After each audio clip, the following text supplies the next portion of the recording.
কল্পনা করুন, একজন সাধারণ গ্রাম্য স্কুলের শিক্ষিকা আজ ভারতের সর্বোচ্চ সাংবিধানিক পদে। তিনি দ্রৌপদী মুর্মু, ভারতের ১৫তম রাষ্ট্রপতি। ওড়িশার এক আদিবাসী পরিবারে জন্ম। দারিদ্র্য ছিল নিত্যসঙ্গী, কিন্তু পড়াশোনার প্রতি ছিল অদম্য জেদ।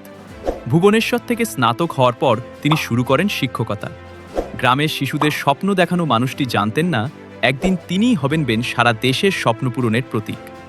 কাউন্সিলর থেকে বিধায়ক এবং এরপর ঝাড়খণ্ডের প্রথম নারী রাজ্যপাল। প্রতিটি ধাপে তিনি প্রমাণ করেছেন সততা আর মেধার জোর। ২০২২ সালে তিনি প্রথম আদিবাসী এবং দ্বিতীয় নারী হিসেবে ভারতের রাষ্ট্রপতির দায়িত্ব গ্রহণ করেন।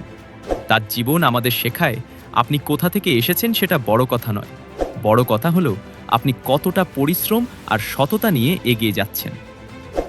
এই অদম্য যাত্রার গল্পটি কেমন লাগলো কমেন্টে জানান, আর এমন আরও অনুপ্রেরণামূলক ভিডিও পেতে আভিয়ার নোটবুককে সাবস্ক্রাইব করুন।